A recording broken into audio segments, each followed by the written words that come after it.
ونستعينه ونستغفره ونعوذ بالله من شرور أنفسنا وسيئات أعمالنا من يهده الله فلا مضل له ومن يضلل فلا هادي له أشهد أن لا إله إلا الله وحده لا شريك له وأشهد أن محمدا عبده ورسوله أما بعد فيقول ربنا تبارك وتعالى يا أيها الذين آمنوا اتقوا الله حق تقاته ولا تموتن إلا وأنتم مسلمون يا أيها الذين آمنوا اتقوا الله وقولوا قولا سديدا يصلح لكم أعمالكم ويغفر لكم ذنوبكم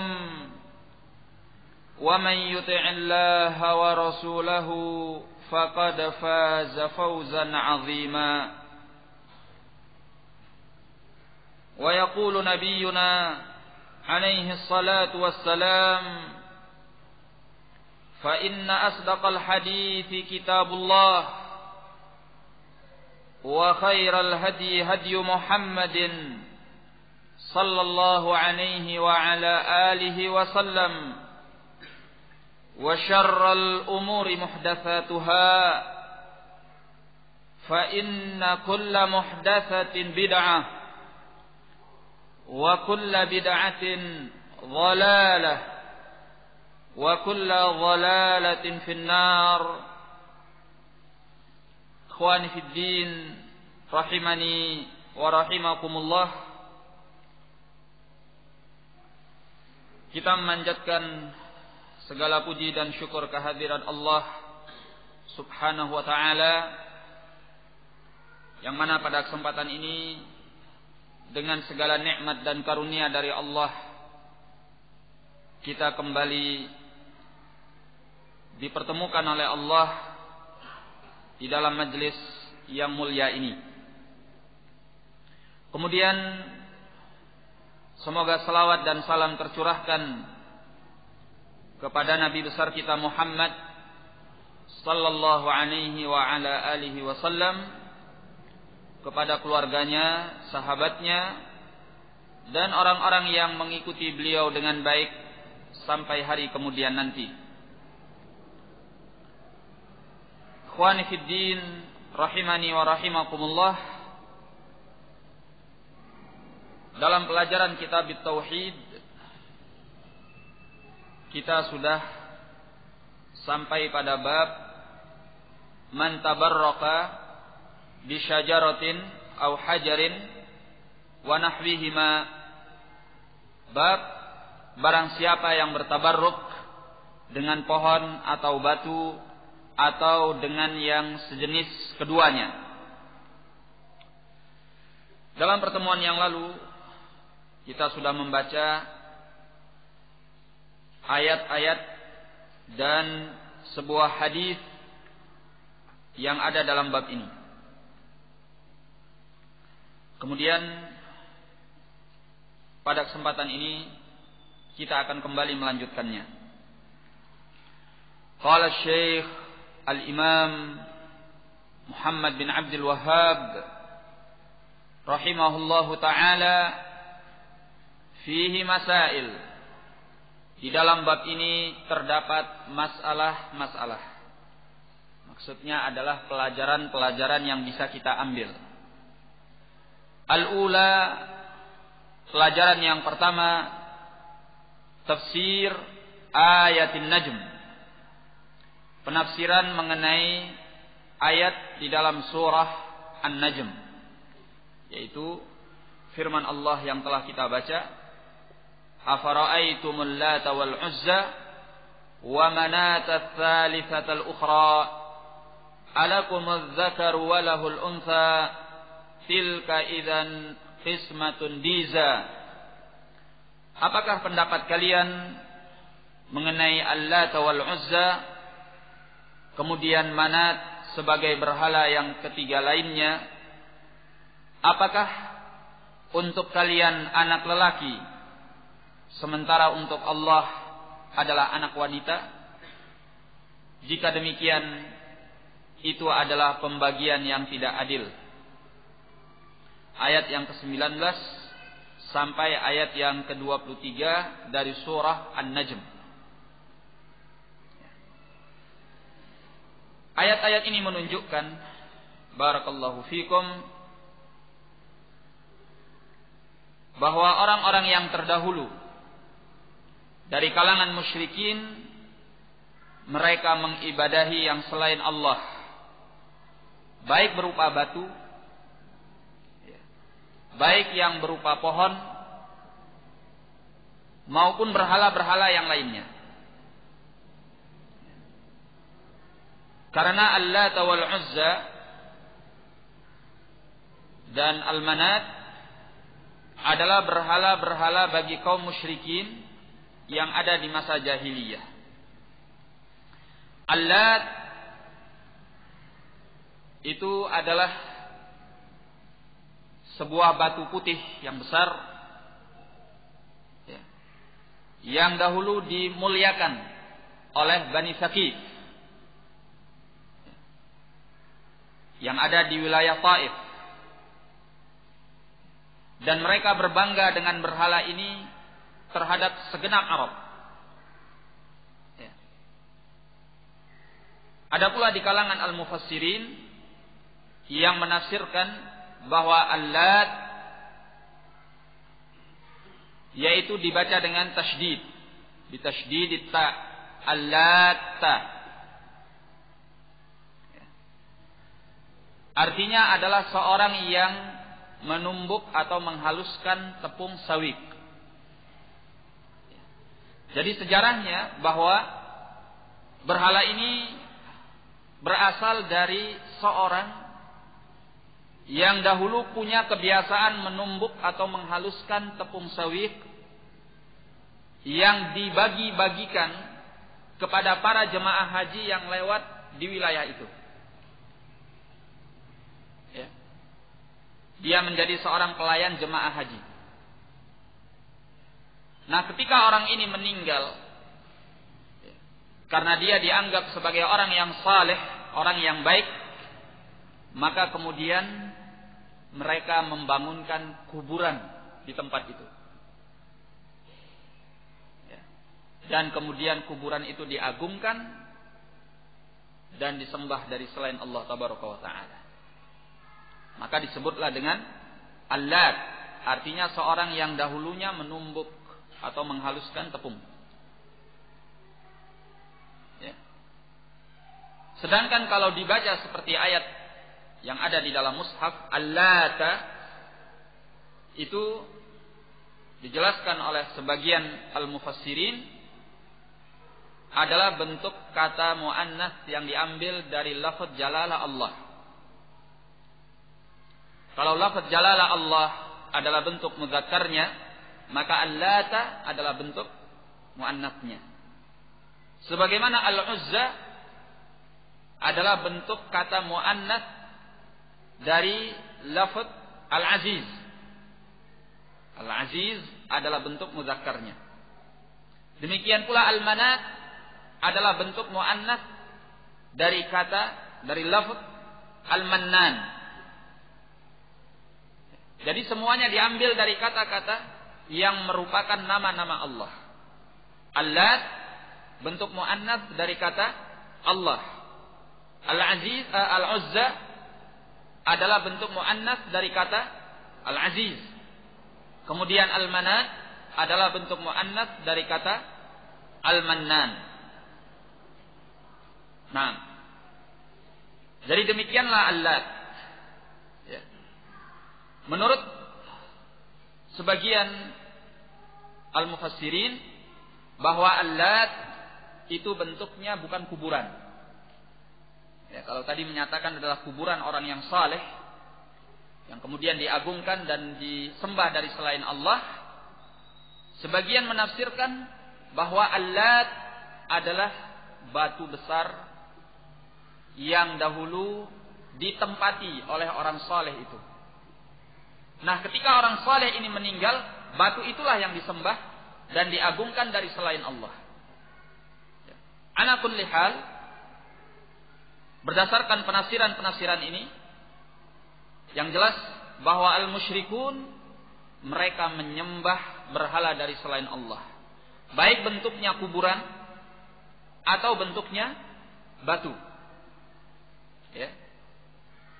Kemudian Ar-Rasul alaihi salatu wassalam mengutus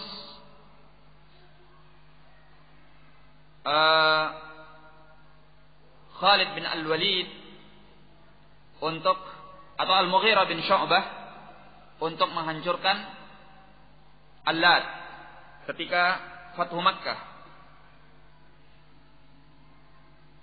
atau bahkan Ali bin Abi Thalib, mengutus Ali bin Abi Thalib untuk menghancurkan Al-Lat ketika Fathu Makkah. Baik. Adapun Al-Uzza ini adalah berhala yang sangat dibanggakan oleh kaum musyrikun, ya, yang terdapat di wilayah antara Mekah dengan Madinah, antara Mekah dengan Madinah. Dan Al-Uzza ini bentuknya adalah pohon yang di atasnya ada sebuah rumah. Mereka namakan dengan Al-Uzza. Ketika terjadi Fathu Makkah, Ar-Rasul alaihi salatu wassalam mengutus Khalid bin Al-Walid untuk menghancurkan berhala Al-Uzza. Maka berangkatlah Khalid bin Al-Walid untuk menghancurkan Al-Uzza. Tatkala beliau sampai ke wilayah itu, maka beliau menghancurkan pohon yang ada di atasnya rumah yang mereka sebut dengan Al-Uzza. Kemudian Khalid radhiyallahu an kembali menemui Rasulullah sallallahu alaihi wa ala alihi wasallam. Tatkala beliau ditanya oleh Nabi sallallahu alaihi wa ala alihi wasallam, maka beliau menceritakan bahwa beliau telah menghancurkan pohon itu dan rumah yang berada di atasnya. Maka Nabi sallallahu alaihi wa ala alihi wasallam menyatakan bahwa itu bukan Uzza.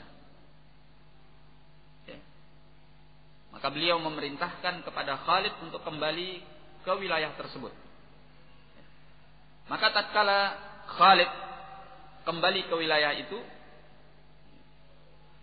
maka para penyembah dan para juru kunci yang ada di sekitar berhala Uzza tadi, mereka lari dan meninggalkan tempat itu sambil berteriak, "Ya Uzza, ya Uzza." Artinya mohon pertolongan dan perlindungan dari Uzza. Ya. Ternyata tatkala Khalid sampai ke tempat itu, beliau mendapatkan seorang wanita yang telanjang tanpa sehelai pakaian pun, ya, yang rambutnya sudah kusut masai, berdebu, bertanah, ya. Dan wanita ini kemudian menghadang Khalid bin Al-Walid radhiyallahu an. Maka beliau radhiyallahu an kemudian menebas wanita ini sampai dia mati. Setelah wanita ini terkapar, mati, kemudian Khalid kembali kepada Nabi sallallahu alaihi wasallam dan menyebutkan hal ini. Maka Nabi sallallahu alaihi wasallam menyatakan bahwa itulah Uzzah. Wanita yang tadinya tinggal di dalam rumah yang ada di atas pohon tersebut. Yang ternyata adalah makhluk. Ini yang disembah oleh kaum musyrikun yang mereka anggap bisa mendatangkan manfaat atau menolak madarrah.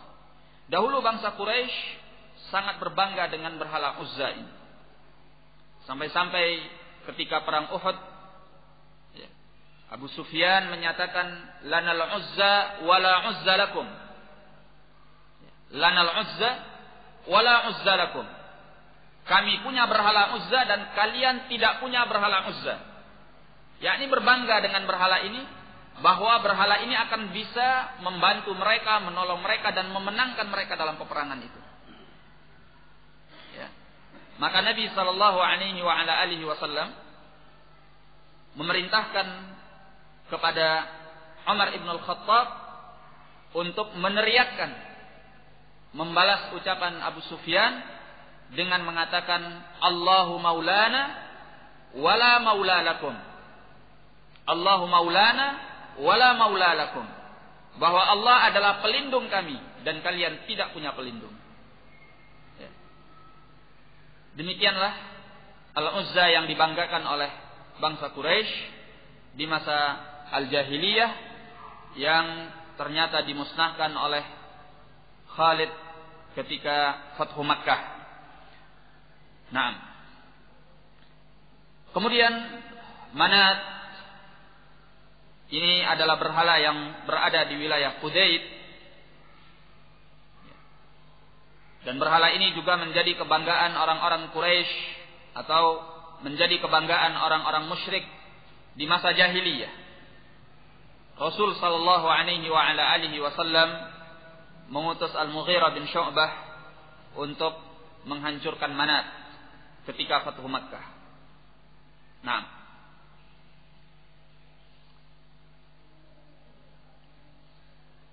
jadi dari penafsiran-penafsiran ini yang disebutkan oleh ahlul ilm menunjukkan bahwa dahulu al-musyrikun mereka biasa untuk mengibadahi, menyembah berhala-berhala dari selain Allah. Ya. Berhala-berhala itu ada yang bentuknya adalah kuburan, ada yang bentuknya batu, ada pula yang bentuknya pohon, ada pula yang selain itu. Namun semuanya dimusnahkan oleh Nabi sallallahu alaihi wasallam. Ya. Apa kaitannya dengan bab ini? Ya. Bab ini adalah bab bertabarruk dengan pohon atau batu atau yang sejenis dengan keduanya. Ya.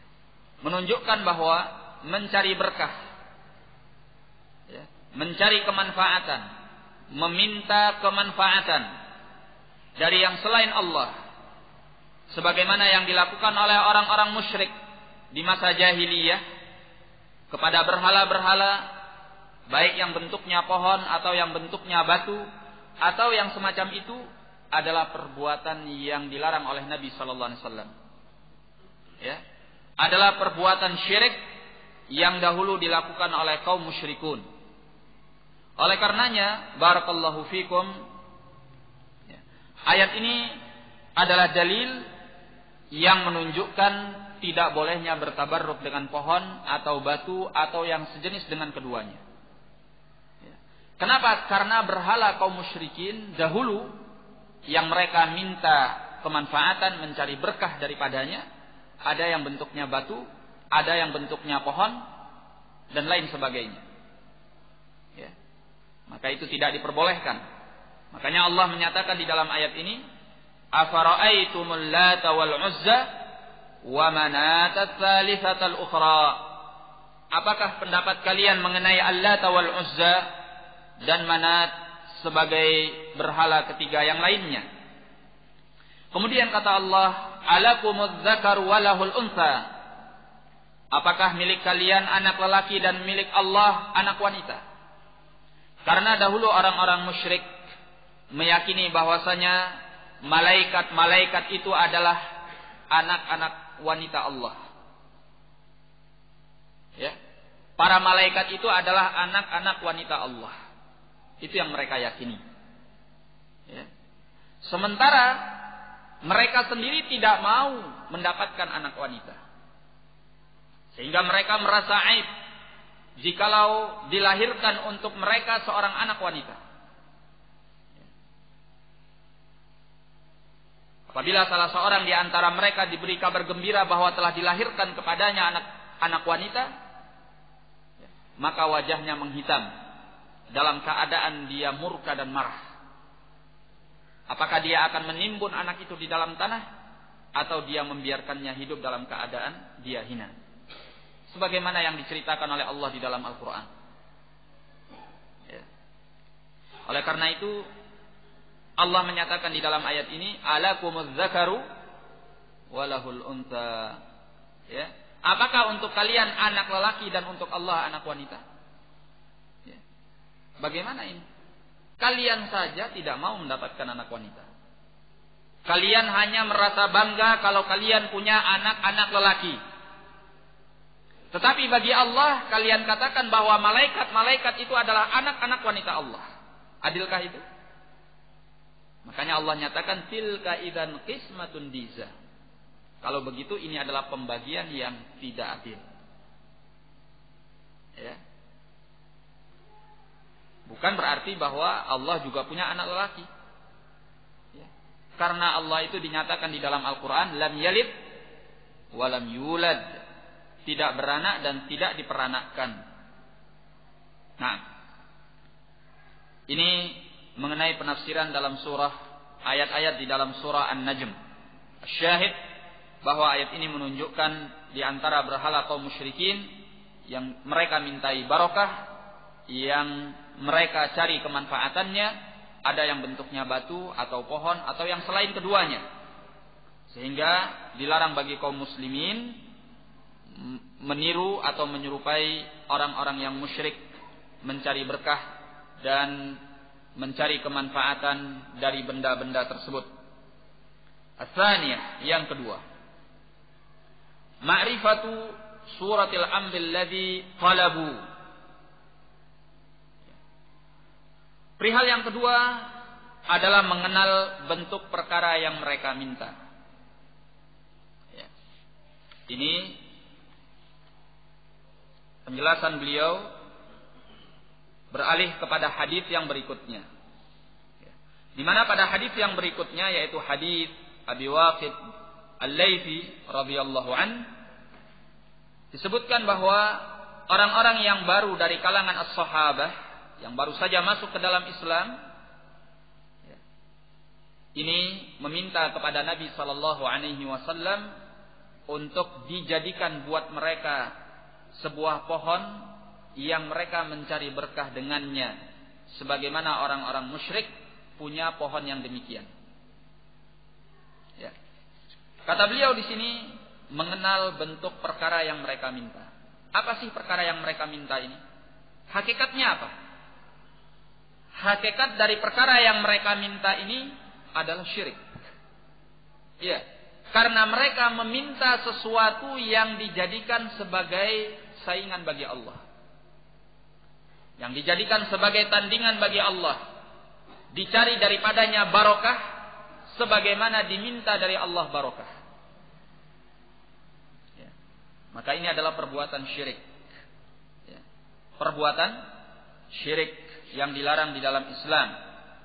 Nah, makanya kata Nabi sallallahu alaihi wasallam, Allahu akbar, innahas sunan. Maha besar Allah, sungguhnya ini adalah kebiasaan-kebiasaan. Ya, kalian telah berkata sebagaimana yang dikatakan oleh Banu Israel, jadikanlah bagi kami sesembahan sebagaimana mereka punya sesembahan-sesembahan yang selain Allah.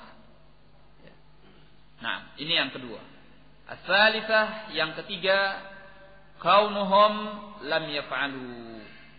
Keberadaan mereka as-sahabah yang minta kepada Nabi sallallahu alaihi wasallam demikian itu, lam yaf'alu, mereka tidak memperbuatnya. Sekarang muncul satu pertanyaan. Pertanyaan itu adalah, ya, Apakah para sahabat yang meminta untuk dijadikan bagi mereka zatu anwat, pohon yang dimintai berkahnya, sebagaimana kaum musyrikun memiliki pohon yang demikian itu? Apakah mereka kafir atau tidak kafir? Jawabannya tidak kafir. Ya. Kenapa mereka tidak kafir? Padahal mereka meminta sesuatu yang syirik. Mereka meminta sesuatu yang syirik. Tetapi kenapa mereka tidak kafir? Jawabannya ini, poin yang ketiga. Kaunuhum lam yaf'alu. Karena mereka tidak memperbuatnya.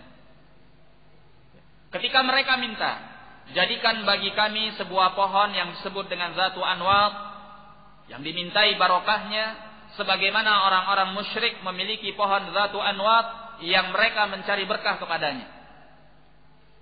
Ya.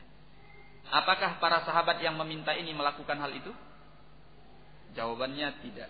Mereka belum jadi melakukannya. Berarti mereka tidak kufur. Karena mereka baru hanya meminta. Ya, dan mereka tidak memperbuatnya. Ya. Nah, sebab mereka telah dilarang oleh Nabi sallallahu alaihi wasallam sebelum mereka memperbuatnya.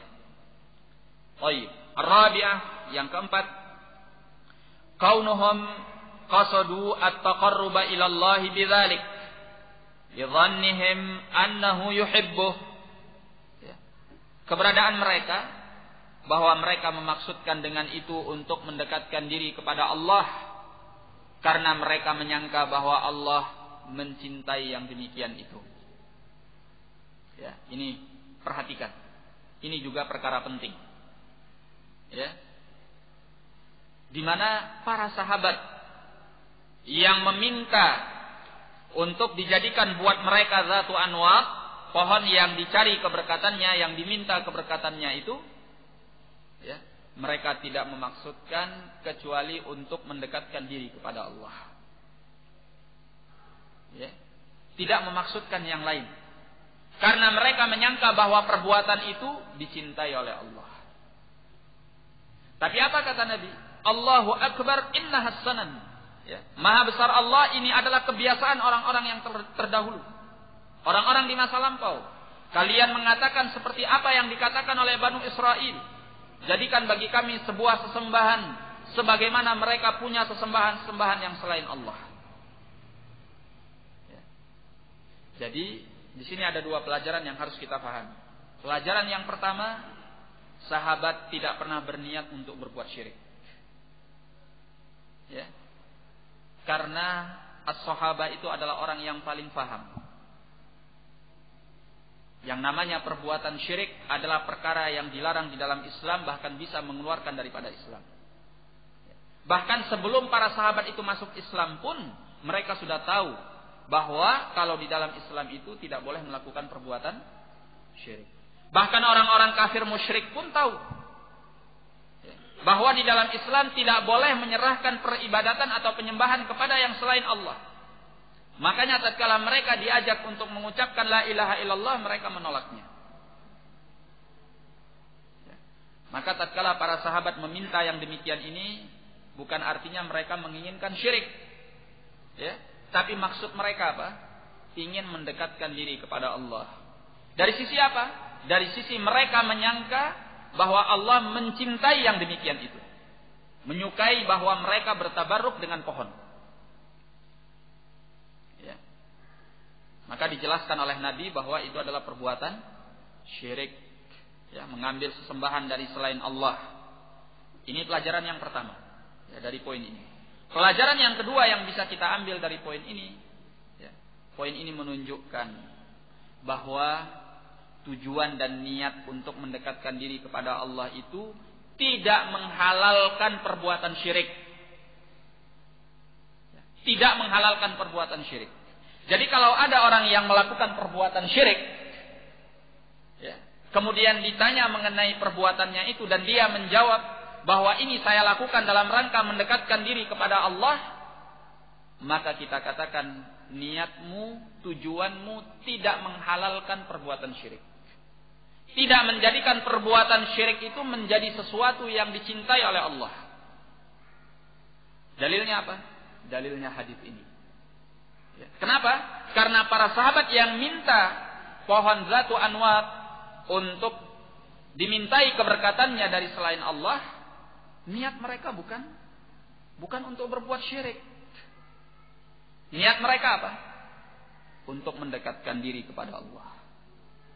Ya, tidak mungkin sahabat itu melakukan yang demikian ini tujuannya adalah syirik, ingin mempersekutukan Allah. Tidak. Ya, tapi niat mereka ingin mendekatkan diri kepada Allah. Tapi Nabi dengan tegasnya melarang mereka dan menyatakan kepada mereka bahwa itu adalah menjadikan sesembahan yang selain Allah. Sebagaimana yang dilakukan oleh Banu Israel. Menunjukkan bahwa tujuan dan niat yang baik tidak menghalalkan perbuatan syirik. Tidak menjadikan perbuatan syirik menjadi ibadah. Karena sekarang ini banyak orang-orang yang demikian itu. Ya. Di mana mereka mengkelabui kaum muslimin dengan alasan bahwa ini tujuannya adalah untuk mendekatkan diri kepada Allah. Tujuannya baik, untuk menghargai orang yang soleh, menghormati orang yang soleh. Bukankah menghormati orang yang soleh itu diperintahkan di dalam Al-Quran, di dalam Al-Hadis? Tentu setiap orang menjawabnya iya. Berarti kalau diperintahkan atau kalau disyariatkan merupakan perkara yang dicintai oleh Allah. Berarti kita melakukan sesuatu yang dicintai oleh Allah. Itu tidak benar. Ya. Sehingga dengan alasan ini mereka melakukan perbuatan-perbuatan syirik dengan mempersekutukan orang yang saleh dengan Allah Tabaraka wa Ta'ala. Ya. Maka jawabannya pada poin ini. Ya, bahwa para sahabat pun tatkala mereka berniat untuk mendekatkan diri kepada Allah dengan cara mencari barokah dari pohon, ini dilarang oleh Nabi sallallahu alaihi wasallam dan beliau menyatakan ini adalah mengambil sesembahan yang selain Allah. Ya, ini perkara yang sangat penting. Ya, supaya kita tahu bahwa niat tidak cukup. Sebab dalam Islam itu ada dua. Dua ini adalah rukun yang paling pondasi yang tidak bisa dipisahkan. Kalau kita ingin amalan kita diterima oleh Allah. Yang pertama apa? Ikhlas, niat yang baik. Tapi tidak cukup sampai di situ. Yang kedua harus ada teladan dari Nabi Sallallahu Alaihi Wasallam. Ya, diperintahkan oleh Allah dan Rasulnya. Maka niat yang baik, kemudian perbuatannya tidak baik, tidak bisa merubah perbuatan baik itu menjadi baik. Ya. Dan ini babnya sangat luas pembahasan ini. Ya. Bab ini sangat luas pembahasannya. Ya. Dalam berbagai aspek, termasuk pembahasan ini menunjukkan salahnya orang yang menghalalkan segala cara untuk tujuan dakwah. Ya. Ada orang yang dakwah tapi dengan cara-cara yang kotor. Ya kan nggak apa-apa. Tujuannya kan dakwah. Ada pula yang tujuannya memperjuangkan Islam tapi caranya kotor. Ya nggak apa-apa kita merampok bank. Tujuannya kan untuk jihad. Benar nggak itu? Ya nggak benar. Ya. Niatnya baik, baik, niat baik. Tapi perbuatan kamu tidak baik. Perbuatan kamu yang tidak baik ini tidak bisa menjadi baik karena hanya niat yang baik. Ya. Niat yang tidak baik itu, niat yang baik itu harus disertai dengan perbuatan yang baik yang disyariatkan oleh Allah dan Rasulnya. Jadi ini babnya sangat luas, tapi intinya kita simpulkan bahwa niat yang baik harus disertai dengan perbuatan yang baik yang disyariatkan oleh Allah dan Rasulnya sallallahu alaihi wa ala alihi wasallam. Nah, al-khamisah, yang kelima, annahum idza jahilu hadza faghairuhum aula bil jahl. Ya. Yang kelima, bahwasanya apabila mereka para sahabat itu tidak mengerti tentang hal ini, ya, faghairuhum aula bil jahl, maka yang selain mereka lebih pantas untuk tidak mengerti. Artinya, apabila para sahabat saja tidak mengerti tentang hal-hal syirik yang seperti ini, maka bagaimana dengan yang selain sahabat? tentunya tidak paham. Ya. Disinilah letak kenapa kita harus sangat memperhatikan perkara tauhid, mempelajari tauhid, mengilmui tauhid, jangan meremehkannya. Ya. Karena masalah ini masalah penting yang bahkan sebagian sahabat pun sampai tidak tahu. Makanya terjadilah permintaan yang demikian ini. Ya. Kalau sebagian sahabat saja sampai tidak tahu, maka yang selainnya apalagi? Nah, barakallahu fikum. Maka ini adalah penekanan supaya kita berhati-hati dari perkara-perkara syirik yang bisa saja memasuki keimanan kita, merusak tauhid kita sehingga kita menjadi orang-orang yang ingkar kepada Allah Subhanahu wa taala. Nah, sadisah, yang keenam. Anna lahum minal hasanati wal wa'di bil maghfirah ma laysa li ghairihim. Bahwasanya mereka mempunyai kebaikan-kebaikan dan janji untuk diampuni yang tidak dipunyai oleh selain mereka. Hal ini tidak begitu tampak sisi pendalilannya dari hadis yang sudah kita baca, tapi paling tidak diterangkan oleh sebagian ahlul ilm bahwa poin ini menunjukkan betapa dalamnya fiqh pemahaman dari Asy-Syaikh Al-Imam Muhammad bin Abdul Wahhab rahimahullah. Sehingga terkadang beliau bisa menyimpulkan sebuah masalah dari sebagian hadis yang tidak terpikirkan oleh para ulama yang lainnya. Nah, jadi beliau menyatakan bahwa para sahabat itu mempunyai kebaikan dan janji untuk diampuni yang tidak dimiliki oleh yang selainnya. Barangkali beliau mengambil hal ini dari sisi di mana sahabat itu tidak dikafirkan oleh Nabi sallallahu alaihi wasallam. Ya. Kenapa? Karena mereka hanya ditegur oleh Nabi sallallahu alaihi wasallam dan tidak dikafirkan. Ya. Dan ini bisa jadi karena para sahabat yang meminta itu punya kebaikan-kebaikan dan janji diampuni oleh Allah yang ini tidak ada pada yang selain mereka. Ya, sehingga mereka pun tidak dikafirkan. Seperti yang saya katakan tadi, ya, ini tidak begitu tampak sisi pendalilannya. Namun yang jelas kita menyatakan bahwa mereka tidak dikafirkan oleh Nabi sallallahu alaihi wasallam karena mereka baru sebatas meminta, tetapi mereka tidak memperbuatnya.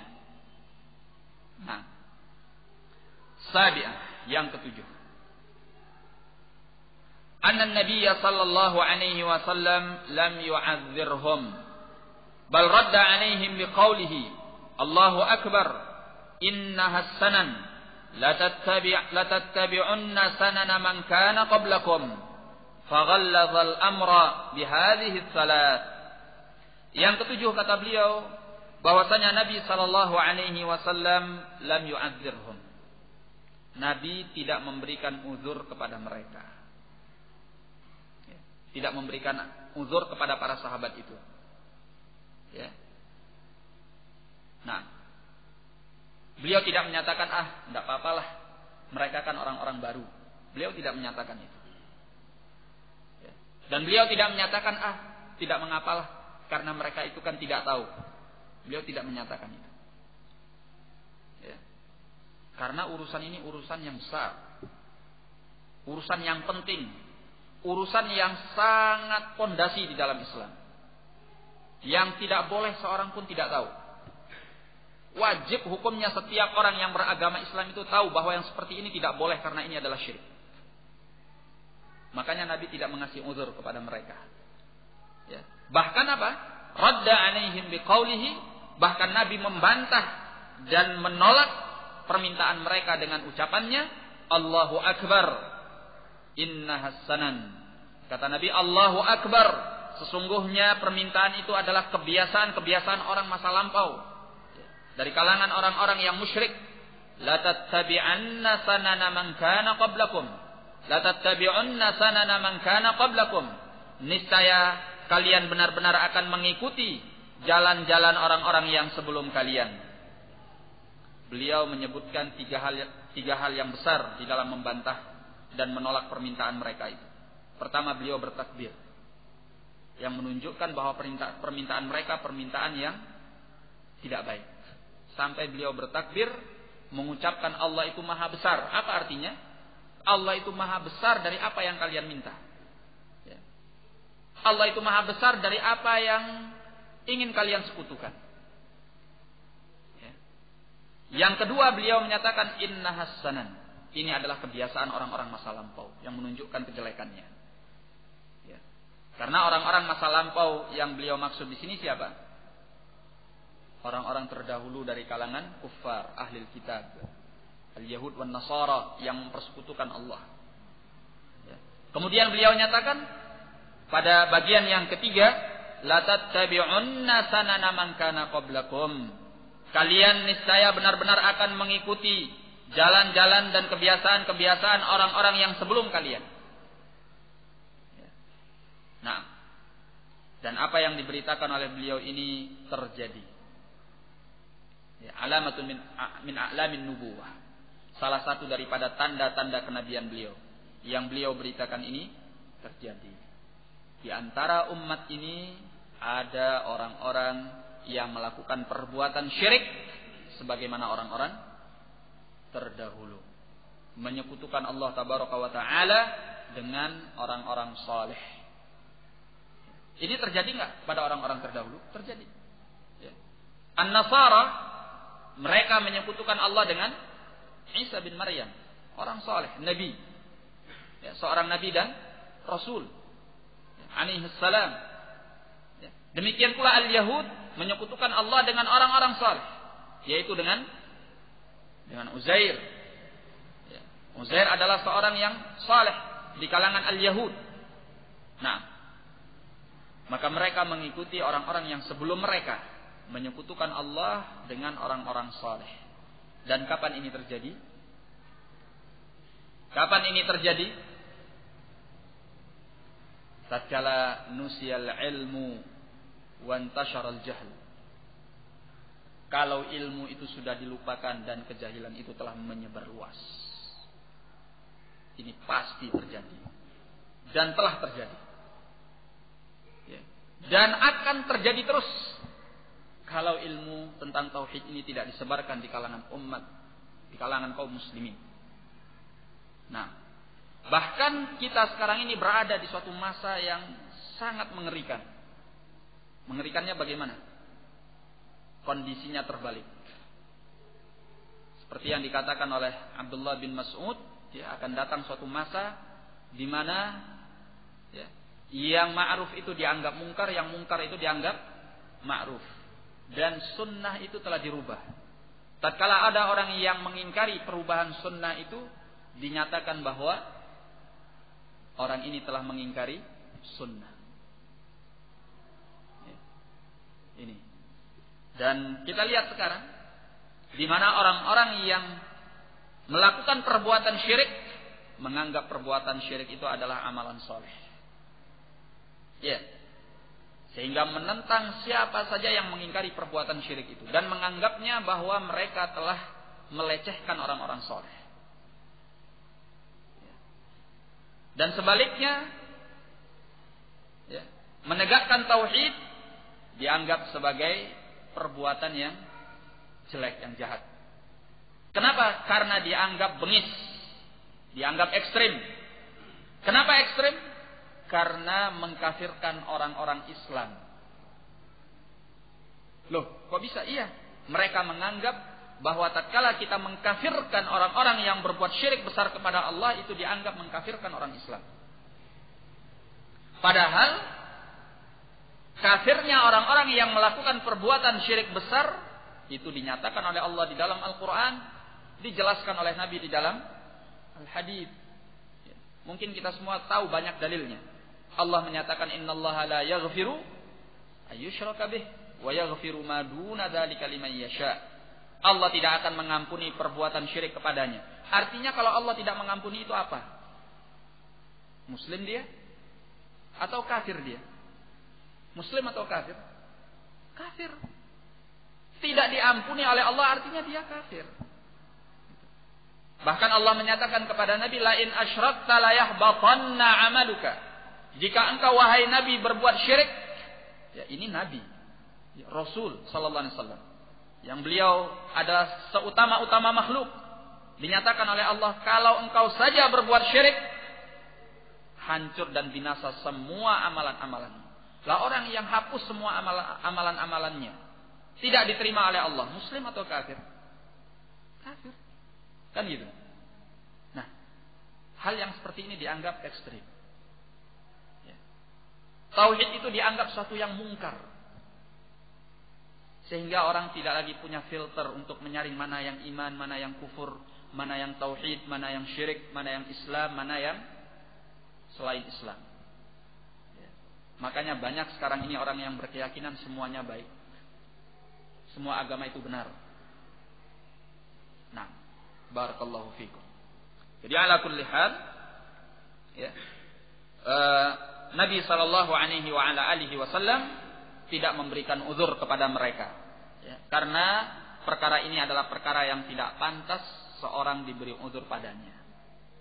Nah, barang siapa yang jatuh ke dalam perbuatan syirik besar, dalam keadaan dia hidup di tengah-tengah kaum muslimin, dia hidup di tengah sebuah negeri yang di sana disyiarkan ajaran Islam, ada ulamanya, ada da'inya, ada ustadznya, ada orang yang menyampaikan al-Islam, mengajarkan tauhid, kemudian dia tidak tahu mana yang tauhid dan mana yang syirik, dan dia melakukan perbuatan syirik besar itu, maka ini tidak mendapatkan uzur. Kenapa? Karena berarti dia mengabaikan. Beda dengan orang yang tinggal di planet Mars, kalau memang ada, ya.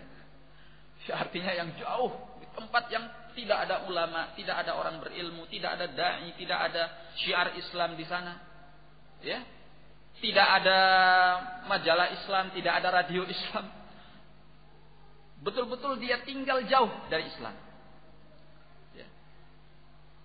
Tidak ada faktor yang membuat dia harus belajar, yang dia mengerti tentang tauhid. Nah, ini masih bisa diberi uzur. Ya, seperti orang yang tinggal di sebuah negeri itu negeri kufur, ya, di mana dia baru masuk Islam dan dia tidak tahu tentang mana tauhid, mana syirik, karena semua orang yang ada di negeri itu adalah kufur. Tidak ada faktor yang membuat dia mengerti mana tauhid dan mana syirik. Nah, ini mendapatkan uzur, ada alasannya di hadapan Allah tabaraka wa taala. Tapi yang seperti ini, yang hidup di tengah kaum muslimin, di negeri kaum muslimin, banyak ulamanya, banyak da'inya, banyak orang yang mengajarkan tauhid, tapi dia tidak mempedulikan tauhid, maka dia tidak mendapatkan uzur. Barakallahu fikum. Kita cukupkan dulu sampai di sini pada poin yang ketujuh. Semoga Allah tabaraka wa taala memberikan kemuliaannya dan memberikan rahmatnya kepada kita semua. Semoga Allah tabaraka wa taala menghidupkan kita di atas tauhid dan mewafatkan kita di atas tauhid. Dan saya akhiri, subhanakallahumma wa bihamdika asyhadu an la ilaha illa anta astaghfiruka wa atubu ilaik. Assalamualaikum warahmatullahi wabarakatuh.